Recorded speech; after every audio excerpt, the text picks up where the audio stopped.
अब विषय को प्रॉपर ज्योतिष पे लाते हैं, क्योंकि अभी हम बात कर रहे थे आध्यात्म और ज्योतिष की। अब गोस्वामी तुलसीदास ने कई ऐसी चीज़ें कही है जो ज्योतिष में हमें इस्तेमाल करनी चाहिए, और बड़ा मज़ा आएगा आपको सुनकर। दिखाइए आगे। सबसे पहले रामचरितमानस में ही जब माँ कौशल्या से भगवान राम वनवास की आज्ञा मांगने गए तो माँ कौशल्या ने क्या कहा और उसमें ज्योतिष कैसे आया, दिखाइए। राखी सकी ना कही सकी जाओ। आप सोचिए माँ कौशल्या की क्या उस समय परिस्थिति होगी कि बेटे को वनवास बाप ने दे दिया। वो कह रहा है जी मुझे तो जाना है, मेरे पिताजी ने कह दिया। अब वो आज्ञा लेने आए हैं तो कह रही या मैं ये भी नहीं कह सकती रुक जा, मैं ये भी नहीं कह सकती तू चला जा। ठीक है, आगे लिखते हैं दुहु भांति और दारुण दाहु, दोनों ही बातों से मेरे कलेजे में आग लग रही है। या मतलब मैं क्या क्या बोलूँ, मुझ पास आया भी क्यों है तू। अगली लाइन क्या लिखते हैं, लिखत सुधाकर गा लिखी राहु। सुधाकर कौन होता है? सुधा किसे कहते हैं? सुधा अमृत को कहते हैं सुधा। और चंद्रमा को संज्ञा दी गई है सुधाकर की। तो कहते हैं जहाँ चंद्रमा लिखना था तुम्हारी कुंडली में वहाँ राहु लिख दिया गया है। ठीक है, तो इसमें मैं कर भी क्या सकती हूँ कि थोड़ा सा बड़ा होते ही विश्वामित्र आके ले जाते हैं ताड़कावत के लिए, फिर उसके बाद वो वनवास के लिए कह रहे हैं। कह रही अब इसमें तो मैं कुछ कर ही नहीं सकती हूँ। तो बोली जहाँ सुधाकर होना चाहिए था, जहाँ चंद्रमा होना चाहिए था, वहाँ तुम्हारी कुंडली में राहु लिखा हुआ है, तो इस वजह से परेशानी तो दिखती है, ऐसा वो कहते हैं। ठीक है, यद्यपि उनके चार्ट में देखोगे तो राहु तीसरे भाव में बैठा होता है, चंद्रमा वहाँ होना भी अच्छा नहीं है, वो तो लगन में ही अच्छा था। लेकिन फिर भी उनकी लाइन यहाँ पर ऐसे थे, विधि गति बाम सदा सब काहू। विधि की गति उल्टी चल रही है तो क्या कर सकते हैं। मैं अब इसके बाद इस पर आ रहा टॉपिक दिखाओ, किस दिन शुभ कार्य ना करें। ठीक है, अब थोड़ा नोट पैड खोल के रखना अगर लाए हो तो, क्योंकि कुछ चीज़ें हैं आपको निकालनी पड़ेगी मेरे साथ मिलके। ठीक है,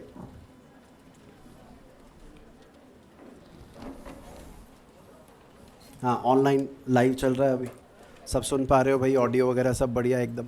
अगर आ रहा है तो बताओ। ठीक है, वहाँ पर देखो कमेंट सेक्शन में कुछ आ रहा है क्या? कोई इशू तो नहीं है? हाँ जी, चालू करें? जिसने निकाल लिया ठीक है, जो बाकी निकाल लो भाई। नेक्स्ट स्लाइड दिखाओ। अभी देखो लाइन पढ़ो। ये एक तो ना मुझे पीछे मुड़ना पड़ रहा है, फिर कैमरा यहाँ पर है, फिर वो कह रहे इधर देखो, पर चलो अभी पहले पढ़ो। रविहर दिसिगुन दस नयन मुनि प्रथमाधिक वार, तिथि सब काज नसावनी होई कुजोग विचार। कह रहे इस दिन, जो दिन ये बताएंगे अभी, उस दिन कोई भी शुभ काम करोगे तो आपका काम फेल हो जाएगा। ठीक है, सुनाई दिया? समझ में आया? अब कौन सा दिन? अगर मैं लाइन पढ़ूँ इसकी हिंदी करूँ तो रवि कहते हैं सूर्य को, हर कहते हैं भगवान शिव को, दिशि कहते हैं दिशाओं को, गुण कहते हैं गुणों को। कोई लॉजिकल मतलब नहीं बन रहा था, क्या मतलब शिव सूर्य। अब समझते हैं इसको।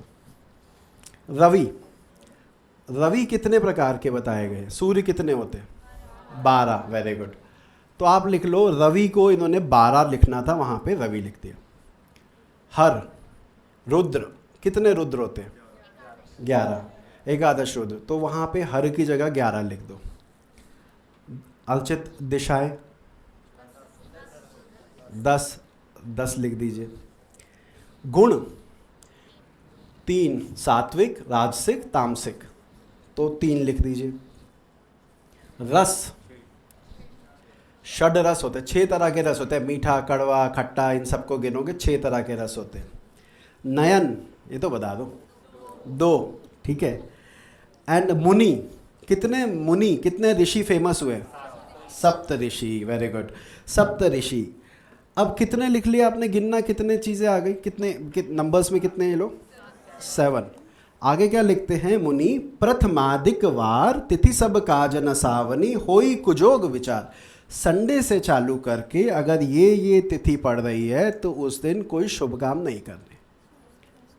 संडे के दिन 12वीं, क्योंकि रवि 12 है। ठीक है, मंडे के दिन एकादशी, क्योंकि हर 11 हैं।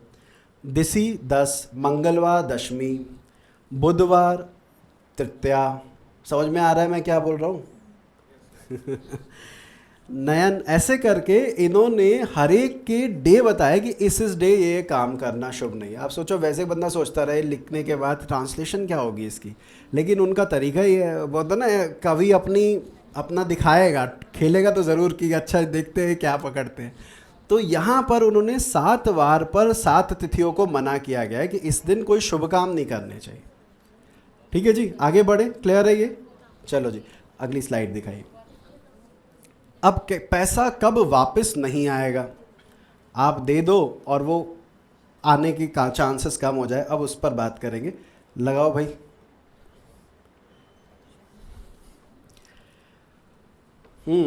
अगेन, उ गुण पू गुण बी अज क्री म आ प आ भ उ अ मु गुनु सात हरो धरो गाड़ो दियो धन फिर चढ़े ना हाथ।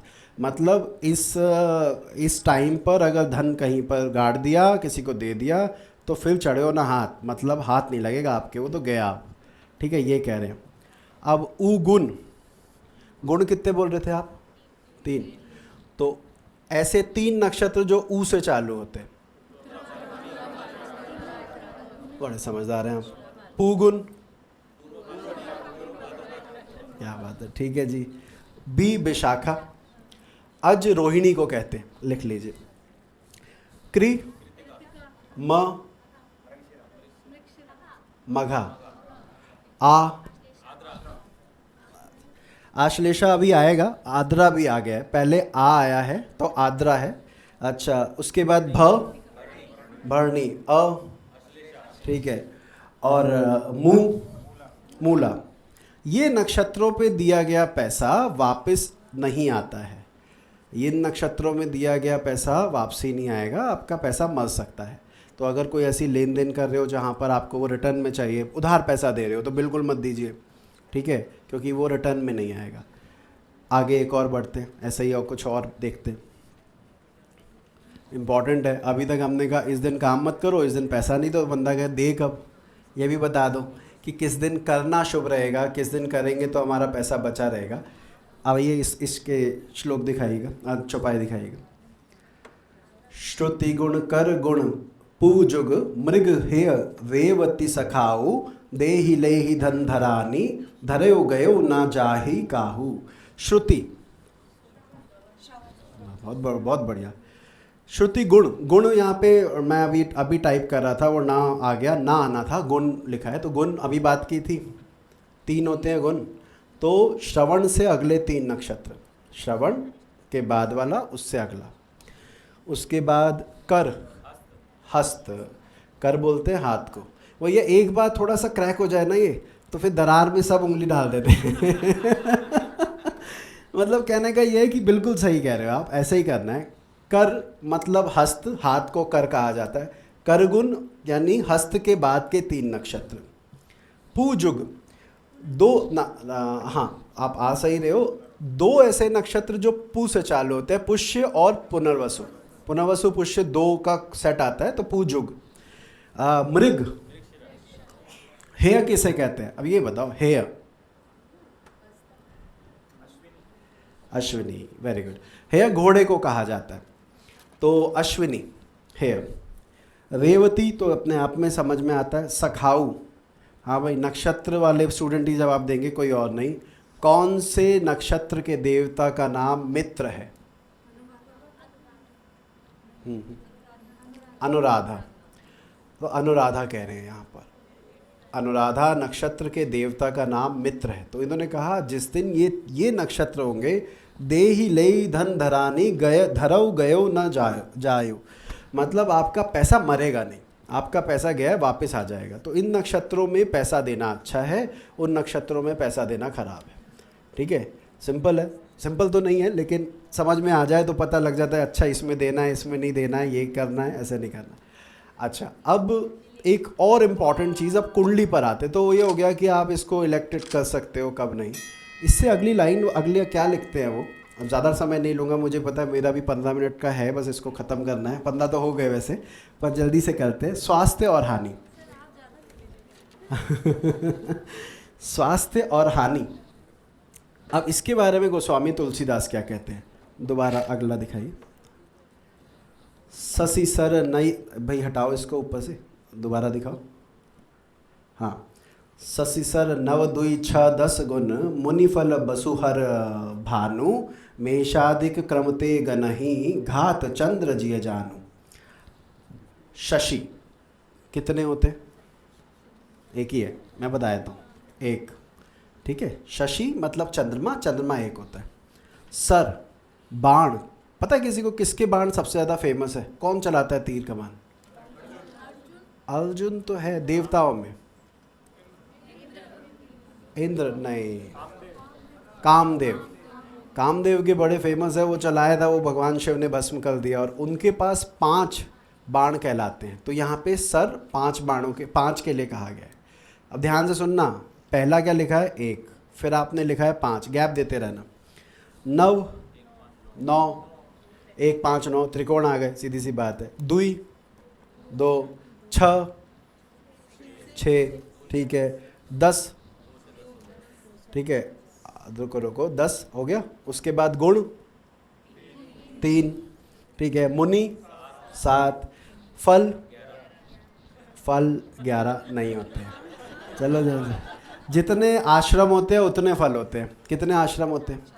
4 आश्रम होते हैं, 4 फल होते हैं, ठीक है। बसु 8, हर रुद्र कितने बताए थे? 11, भानु 12, 13 तो कुछ हुआ ही नहीं भाई, तो 12, ये 12 तक समझ में आया।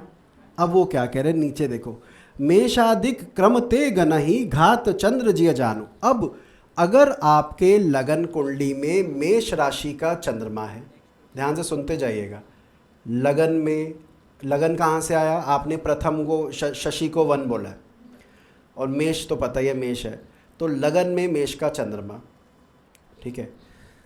5वें भाव में वृषभ का चंद्रमा। अब ये कैसे मैंने कहा, ध्यान से सुनो, सर 5 थे, मेषादि मतलब मेष से सीक्वेंस में आगे बढ़ोगे तो मेष के बाद दूसरी राशि कौन सी आती है? वृषभ। तो वृषभ पंचम में चंद्रमा बैठा हो, आगे सर के बाद 9वें भाव में मिथुन का चंद्रमा हो। समझ में आ रहा है कैसे चल रहे हैं हम यहाँ पर? अगला कोई बताए फिर, अगर समझ आ रहा है तो। अब इसके बाद कहाँ? कर्क, मतलब 4थे भाव में कौन सी राशि हो? अच्छा, या दोबारा बोलो। कर्क, हाँ हाँ हाँ, दिव्या ने बोला है 2nd हाउस में कर्क राशि हो। 2nd हाउस, भाई ऊपर ये हाउसेज ही तो लिखे हुए हैं, शशि सर ये सब हाउसेज है और ये राशियां हैं, तो फिर इस तरह ही चलेंगे। तो हमने क्या किया, दोबारा दोहराऊं क्या? चलो शुरू करते हैं। शशि मतलब 1, मेष यानी मेष, दोनों को जोड़ा, चंद्रमा वहाँ बिठाया तो घात चंद्रमा, स्वास्थ्य को हानि। फिर शशि के बाद लिखा है सर यानी कि 5, यानी 5वां भाव। मेष आदि मतलब मेष के बाद अगली राशि यानी वृषभ, 5म भाव में उच्च का चंद्रमा। फिर आए तीसरे नंबर पे क्या लिखा है वहाँ पर, शर के बाद क्या लिखा था? 9, तो 9th हाउस में मिथुन का चंद्रमा। उसके बाद आ गए क्या, दुई पर आए, दूसरे भाव में कर्क का चंद्रमा। फिर 6ठे भाव में सिंह का चंद्रमा। फिर 10वें भाव में किसका बच गया? कन्या का। 10म भाव में कन्या का चंद्रमा। समझ में आ रहा है किस ऑर्डर में चल रहे हैं? अच्छा, उसके बाद अगला खुद भी बताओ, तीसरे भाव में हो गया, तुला का तीसरे भाव में हो गया, बहुत बढ़िया। 7 मुनि होते हैं, 7म भाव में वृश्चिक का चंद्रमा। उसके बाद कितने हो गए? फल 4 बताए, 4थे भाव में धनु का चंद्रमा। इसके बाद कहाँ गए? वसु हमने बताए थे, वसु 8म भाव, मकर आ गया, ठीक है जी आप जो कहे। उसके बाद आता है अगला कौन सा? 11वां भाव है, 11वां भाव में कुंभ का और 12वें भाव में मीन का। तो मतलब अगर आपका चंद्रमा इन राशियों में इस हाउस में बैठा है तो वो स्वास्थ्य के लिए और लॉसेस को इंडिकेट करता है। दोनों चीज़ें मिला दी उन्होंने, एक ही में मतलब क्या कहूँ स्ट्राइक कर दी कि खाली भाव भाव नहीं बोले, भाव और राशि कॉम्बो बनाए। इस भाव में इस राशि में, इस भाव में इस राशि में, इसको घात चंद्र जिय जानू। ये चंद्रमा घात यानी कि परेशानी और स्वास्थ्य को लेकर, हेल्थ को लेकर परेशानी देता है।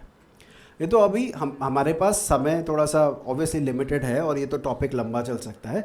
तो मैं बताना क्या चाह रहा था, ये टॉपिक क्यों लिया आज, अनफॉर्चुनेटली मेरे एक गुरुजी भी आने वाले थे, उनका एक लाइव लेक्चर था, बट उन्होंने बताया पोते की तबीयत ख़राब हो गई और फॉर्चुनेटली अनफॉर्चुनेटली क्विज़ तक वो यहाँ पर थे। वगैरह मुझे देख के बड़ा अच्छा लग रहा था जब क्विज़ चल रही थी, जब दिव्या वगैरह इनका, कह रहे मैंने सबका देखा, कह रहे लेकिन ग्रैंडसन की थोड़ी तबीयत ठीक नहीं थी तो मुझे अचानक जाना पड़ा। तो खैर एनीवे, तो वो नहीं, अनफॉर्चुनेटली नहीं हो पाया, अदरवाइज़ उनका टॉपिक था रामायण और नवरत्न माला। तो अच्छा वो बोले कि तुम दे दो, तुम्हें तो पता ही है, ठीक है। तो मैंने नहीं, मैं तो नहीं दूंगा, दोगे तो आप ही दोगे जब भी दोगे। अब ये टॉपिक हम साइड में रख रहे हैं, जब आपके पास समय होगा अगली बार करेंगे। तो होपफुली भगवान ने चाहा तो वो जब भी दोबारा करेंगे तो देखेंगे। आप तो खैर जानते हैं मैंने ये कंटेंट थोड़ा सा शेयर भी नहीं किया था, आप कभी कभी मौका नहीं मिला क्योंकि हमारा रेगुलर क्लासेस में इसको कहाँ इन्फ्यूज़ करें। पर खैर मुद्दे पर वापस आएँ, कंटेंट तो यही था, आप सब आए और टीम का बहुत शुक्रिया, स्मिता जी ने और दिल्ली चैप्टर के बाकी फैकल्टीज़ ने बड़े अच्छे से मैनेज किया इसको, thank you so much. Mukesh ji Karnal से आए, अपना टीम भी आई करनाल से, उनको भी धन्यवाद। बाकी अपना ध्यान रखिए, अगली बार मिलते हैं, अभी के लिए इतना ही। जय श्री राम एवरीवन, जय श्री राम। भाव यदि कुंडली में कमजोर नजर आए लेकिन अष्टकवर्ग बिंदु उसे ज्यादा मिले, उसका असर क्या होता है? यदि इस बारे में जानकारी चाहते हैं तो ऊपर दिए गए इस वीडियो पे क्लिक कर सकते हैं और हमारी लेटेस्ट वीडियो के लिए आप नीचे क्लिक कर सकते हैं।